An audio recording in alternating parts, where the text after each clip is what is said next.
Hey Jeremy, just sitting here with Baron. We're actually not in the green room. We're on stage, bro.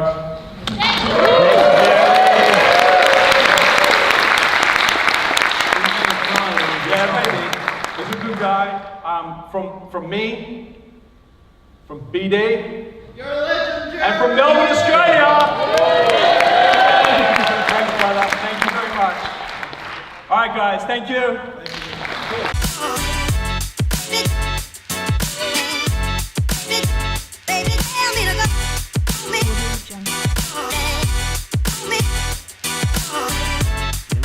Right. But before I introduce him, I want to introduce the man interviewing Baron, who again is an absolute legend. The CEO and founder of Creative Cubes, they convert buildings into collaborative communities with a culture providing a platform for companies and people to build their businesses. He is a proven entrepreneur and visionary for 15 plus years. He won Entrepreneur of the Year under the age of 30.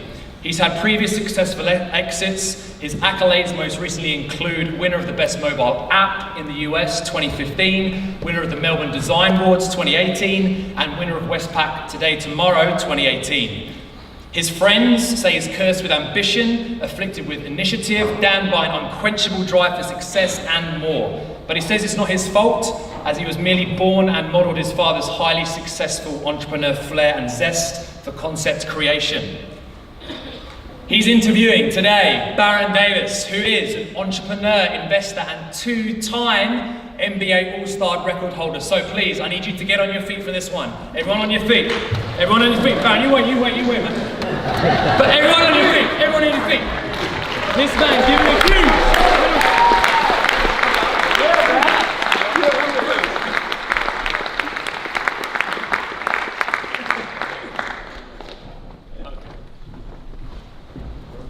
You sit wherever you want.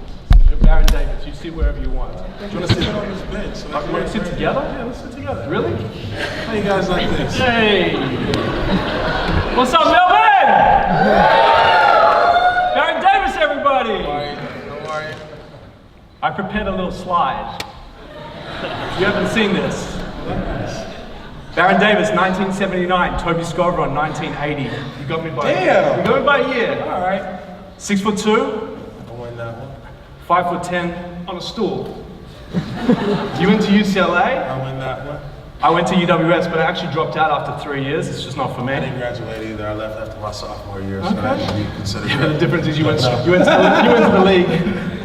I went to the toilet bowl. 13 years in the NBA. I haven't been in the NBA. Two-time NBA also? I have not. 6 NBA teams. Not proud about that, but that's okay. Los Angeles Clippers. Clippers, Golden State Warriors, Yep. New Orleans Hornets, Charlotte Hornets, Yep. New York Knicks, and Cleveland for a month. I lived in After LeBron left, then I got traded to Cleveland. That's right. Well, So not a good job. that's all right. 6 NBA teams. Me, I lived in Los Angeles for 9 years. That's where we came into contact. Nearly 145 million in NBA contracts. I've had Now I'm none. sweating. But you're not the creator or founder of Creative Cubes. No. So I got you there. Which is an incredible company. Thank you. So look, for those of you that know me, and I think there's a lot of Cubans or Cubers here. Have we got some representation? For those of you that know me know that I love basketball. So I thought it'd be a great segue into the mindset of a pro athlete not turned entrepreneur, but entrepreneur and investor. And sort of understanding from a basketball mindset, or maybe not exclusively from basketball, but an athletic mindset, how those skills and that knowledge and that discipline can be applied in business. Just to start, it's just like the telltale of my career. I've always been what you would consider a hustler or an entrepreneur from the time I was 16. That's when I signed my first deal as a marketing person, and it was with a clothing company. And with that, it was just my family needed money, I needed money. I realized I was good at basketball, and that's what I was gonna do to make money. And so I would sell like clothing, and I would rock the clothes, told the dude I need 20% of the company. And from that, when I got drafted into the NBA, I interned with my agent for 3 years. And then when I got good enough to, become an all-star and get a max contract, I went into my agent's office and I was like, yo, thank you for the opportunity, and I think I'm gonna start my own company, and I'm gonna start my own agency. And they looked at me and laughed because they were like, yo, what do you know about running a business or running an agency? And I was like, well, if you were paying attention, I was in here every day for the last 4 summers, looking at contracts, sitting in your meetings, going over deals, you're asking me questions. I know everybody in the office and what they do. And so I think that I was saved the 6%, whatever part of that contract I had just signed. And I figured that could, trigger me to be my own business because I knew my value better than my agent, and I would be a better representation of myself, more so with my agent. And I think with that, one, it scared the hell out of me, and 2, it put me in survival mode. And so when you're in survival mode, you're into, seeking help. And at that point, I think basketball, just like business and basketball, the more you seek help, the better you become, right? And that's your practice. And so with that, it was just meeting people, sitting down in meetings, and then kind of knowing your worth and knowing your value, you can take advantage of opportunities. And that's like a survivalist mentality, is when I see an opportunity, I'm gonna take advantage of it. And so when after my contract was signed, then the next thing you do is you get your shoe deal, and then after that you get a beverage deal. And just so happened, the guy who was my friend over the last 3 years, because when I was interning with my agent, I was also like hanging out with my friend who was the CMO at Sprite. And I was like, yo, dude, like I'm ready to get my deal done. He was like, yo, I'm leaving. I was like, where's my money, dude? I need that money. And he was like, I'm going to this company, Vitamin Water. And I was like, don't do that, like it's shitty, dude, like it sucks, it's like nasty. He was like, no, it's a great company, we'll get the taste right. And I was like, well, I'm gonna get a Vitamin Water with you. And he was like, well, you just said the company was shitty, you didn't like the stuff that tastes good. And I was like, I don't care, I wanna learn marketing. And he was like, well, we can't pay you. And I was like, who cares? I make enough money in the NBA. I was like, why don't I just like be a part of the marketing team, and whatever you can pay me, like, just pay me. And he was like, well, Sprite, you have a 6-figure deal. Here, we can only give you, 25% of that. And I was like, well, just put it in stock. Cool. I don't care. And so he was like, are you serious? And I was like, yeah, I'd rather take the deal in stock, because if I'm looking at Sprite and I'm turning down a deal for Sprite and they give me 6 figures, you don't really have money. But by the time you get to the Sprite, then you should be giving me way more money than that. You backed yourself. And so I backed myself. I didn't back myself, I backed my instincts, I backed them, right? Because when I met with them, I knew that their operations were good. Even though I wasn't like the biggest fan of the drink, the marketing was great. I knew the guy who was running the marketing, and they had a great team of people that I could learn from. And I think in basketball, it's the same thing. Surround yourself with good people, ask for help, take advantage of opportunities, practice, and when you're prepared, then you'll reap the benefits without even really knowing. And so, how did it work out for you? Because I know it worked out very well. Vitamin Water was like I know 50 got in, 50 cents. Yeah, so I was the largest minority shareholder, and when they came to me like a year later, they were like, "Yo, we have an idea," and I was like, "Okay, what is that?" They were like, "Yo, we want to sign a rapper, either Jay-Z or 50 Cent."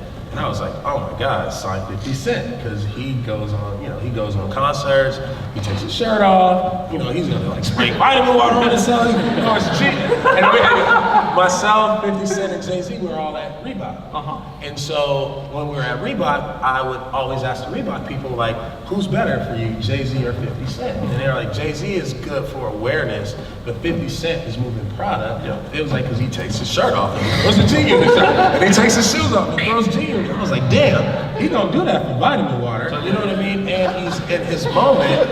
as a rapper. So, you know, I was like, hell yeah, dude, please sign 50 Cent. That'd be, you know, that'd be excellent. And so that was, I think that became like another way of me looking at culture, hip hop culture, sports culture, and said, you know what, like this whole corporate thing with the McDonald's commercial and Calvin, or, you know, Jack in the Box and things like Sprite, everybody's gonna start going towards sports and music. Because Reebok was the first sacrificial lamb. Then Nike was a little bit more, you know, strategic and cool with all the Nike dribble commercials. And so I was like, it's only a matter of time for a brand to really tap into, you know, creatives, talent, and athletes as a stream of marketing. And so that's why I was like, all right, let me sign 50 Cent. I was like, hip hip hooray, right? Because the company's gonna do well. And then Tata came in and bought in like 30% of the round at 200 million, and then eventually Coke at a couple $1 billion bought Vitamin Water. And so I had a great exit, and I was, That's awesome. Yeah, it was good. It was good. And so today, you know, we met. You've got an incredible. We met in Los Angeles, I think in like late 15, maybe early 16. You've got an incredible digital platform. Do you want to share some of that, Slick? Yeah. So I think, you know, just over the time, I've built startup companies. You know, the ones that I did build never had a major exit, but did get acquired. So it's like, damn, I'd be lucky to, you know, break even, and I was lucky to break even, make a little profit. But you know, it was like, I'm a serial entrepreneur and a serial creator, and I needed to create. And I was doing all this when I was playing in the NBA. So we created a company for YouTube called the Network of Champions for athletes. That wound up becoming Vice Sports, and then Vice Sports bought us out. I created a platform called Team Play, which was mentorship, Match.com for mentors. Now, all this was before the iPhone and like social media. If that happened now, I'd be one of the top CEOs in the world, but it happened when it And not sitting next to me in Melbourne, Australia. I would not, I can say that. So I'm still on the grind. But learning that, you know, it led me to Slick, which is our venture studio. So, you know, we look at basically building a studio model for the insider, athlete, creative, musician, entertainer to tell stories about, you know, more so about the times or, you know, the modern day audience, but mostly for the culture. And giving athletes, this 360-degree athlete, entertainer, musician, the opportunity to create. And, you know, to share their ideas and to share their stories, and the story behind the story, deeper dives into things that aren't so much commercialized. And looking at the platform and saying, you know, we know that we can build a platform that is going to generate a massive audience because we know that the audience is there. And the audience is there because each industry and genre says so. But if you bring all those people together, you know, that's how the world, or, you know, corporate America calls us the minority. But when you bring those industries together, it's really, we're the majority and corporate is the minority. Totally. And so we want to, you know, kind of reverse the paradigm in that sense and kind of take control of our IP and our ownership from the studio model, and then using our ecosystem and our talent and creatives to basically invest right in themselves, and then that way everybody can participate in upselling content, you know, helping startups, marketing product, and it just makes for a better, more pleasant, you know, company with direct focus. So for us, it's the venture studio model that's working for us, and it allows us to basically expand the brand in a different country because we're all about culture. How do we find those people who are culturally relevant? How do we find those people who are artists, musicians, athletes, and storytellers, and put them in the same place at the same time, and extract the right stories from them? And I think that that's like a nice base for other opportunities to feed that to other opportunities, such as commerce. Let's shift gears a little bit. We've got a couple minutes, we've got 12 minutes left. I want to shift the gears a little bit. You've been in Australia now a couple days. We've hung out a bit. So anything pop out? Anything that's like resonated with you? anything that you've seen that you like, or whether it's culture, whether it's, I know you've done a bunch of business meetings here. Yeah, one, I look at Australia a lot like I do LA, as a young country or a young startup country, right? So in LA, we're supposed to be called like Silicon Beach, right? And we've been known for Hollywood for so long in sports. But looking at Australia, I see the same thing. I see sports, I see entertainment, I see technology, I see gaming, and I see a lot of consumer product, right? And when I'm looking at Australia from a cultural standpoint, it's like English speaking, right? There's 22 million people, and the country is larger than the U.S., right? So it's and so there's an opportunity to really kind of galvanize the culture, bring the culture closer and closer, and bring these industries closer. So when I'm looking at Australia, I'm looking at LA, right? I'm looking at a mirror image. And when I'm looking at Slick, I'm looking at building Slick Australia, because there's an opportunity to bring those industries together in a studio, in a venture studio here, to really support the communication from Australia to around the world. So if we have something in the US, we can now use Australia as our satellite for, the rest of this part of the world, or vice versa. So if it's a big brand, that is looking to expand their reach, they would tag Slick, because our reach is going to be more global because of the way we penetrate, cultures and different continents. Yep, fantastic. And so I actually walked you through Creative Cubes yesterday. Which is dope. Yeah. Sign up. We don't need to plug that, but I actually saw you I saw your head going, you were like meeting people and going, okay, I can work out how to add that to that to that to that. Yeah. It was from an entrepreneur to an entrepreneur. It was like pretty awesome to see. Yeah, I mean, I'm like programmed like a machine. My team tells me to shut up all the time. My team puts me in the headlock and walk me out of room, because basically when I walk into a company, I'm listening, right? And I'm automatically thinking about what you're saying and how can I help you, right? And so we have a platform that, our platform launched 4 months ago. We're doing 30 million uniques a month now. We'll probably wind up, every month it goes up. By the way, that's 8 more million people than our whole country. 30 million unique visitors to the website a month. Yeah, and that's in 4 months. So, it's just looking at how can we expand, right? How can we grow? How can we grow? How can we also get the eyeballs, right? To really grow, to grow the voice of the creator, or grow the voice of the brand. And so when I'm walking in, Creative Cubes, it's just my brain is on. I need to figure out the problem. I need to solve the problem. I think we're meeting with Sports Geek. Yeah, Sports Geek. I think he's here. Sports Geek in the house. Yeah. So thank you, Sports Geek. So Sports Geek, we were meeting yesterday and we were just talking about sports. Who else? Sports Where I Am. Sports Where I Am, met with them. And so between one meeting, between literally 10 feet, 10 feet and 30 seconds, I had to stop because I was filled with just a lot of hype and anxiety, and because I was excited for them, that I went and trademarked I went and trademarked some IP, because I was just listening to the conversation and saying, well, maybe esportslife.com is available, and I went and trademarked it, and just listening to Sports Geek and Sports Where I Am, it's okay, maybe this can be something that we can share, right? Yep. And I'm inspired by creatives, I'm inspired by entrepreneurs, but I also know that Slick, with our audience, we can help these companies kind of accelerate themselves and get kickstarted to really either go from one round to the next, or even securing a big funding round or a big sponsorship partner. Phenomenal. So I'm not even sure if we're prepped for this, but I don't want to be continuously asking all the questions. We're here for the people. Has anyone in the audience got a question they'd like to ask? Yes?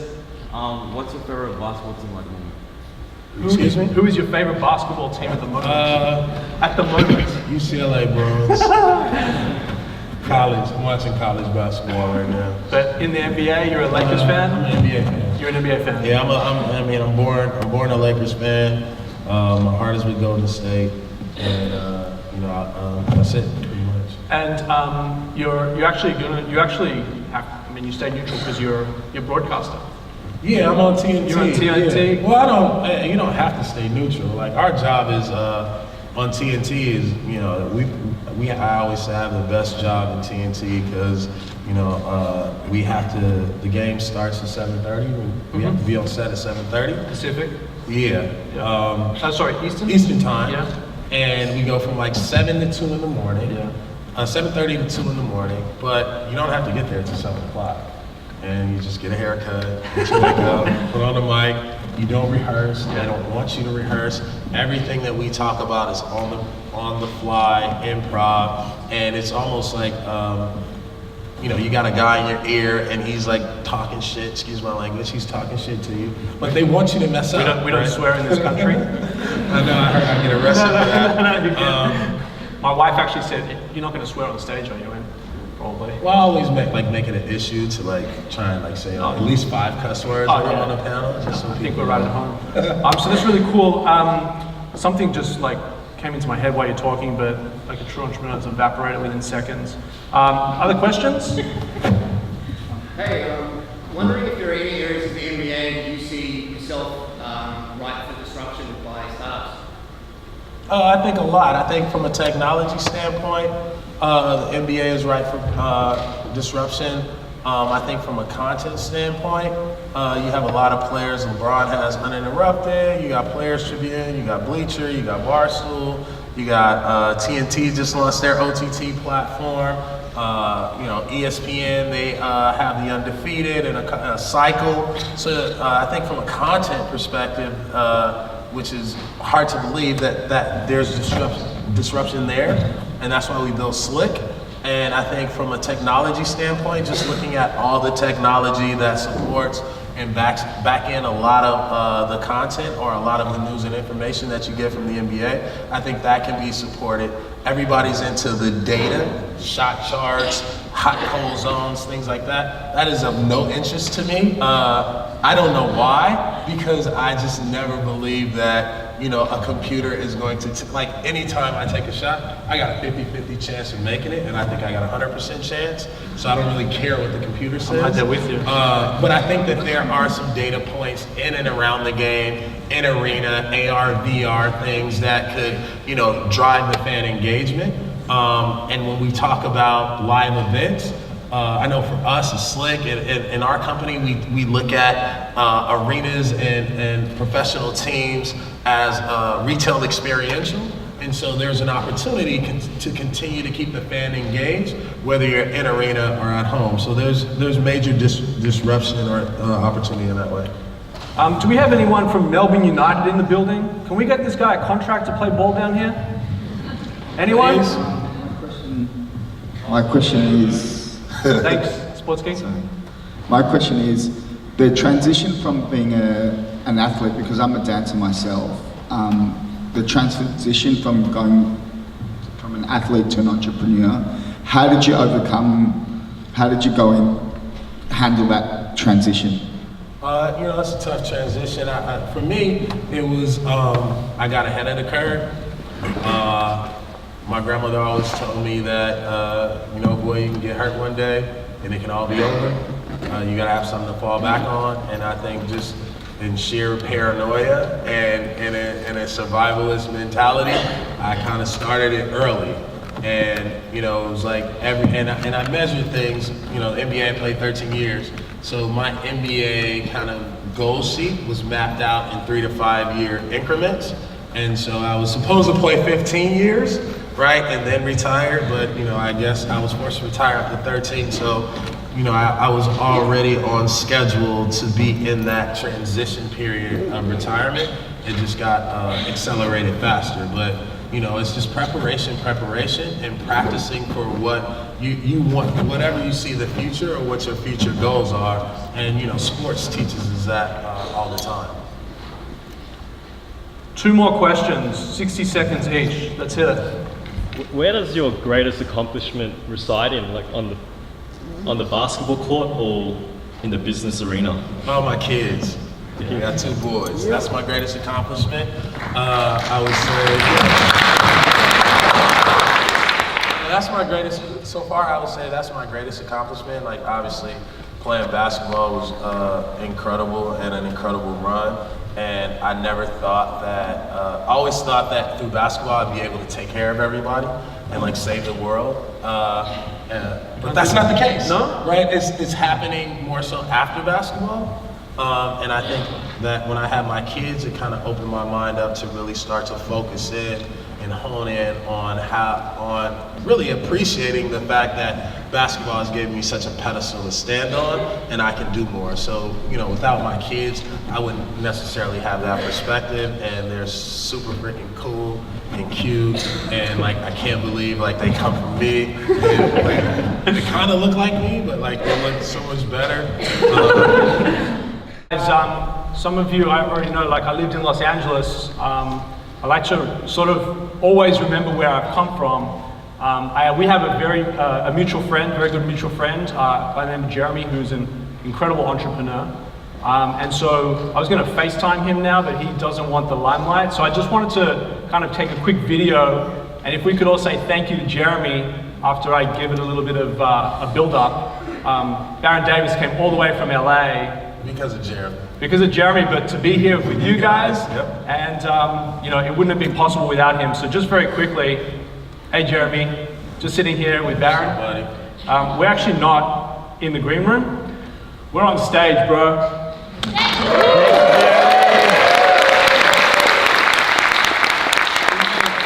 Yeah, baby. He's a good guy. From me, from BD. You're a legend, Jeremy. And from Melbourne, Australia! Thanks, brother. Thank you very much. All right, guys. Thank you.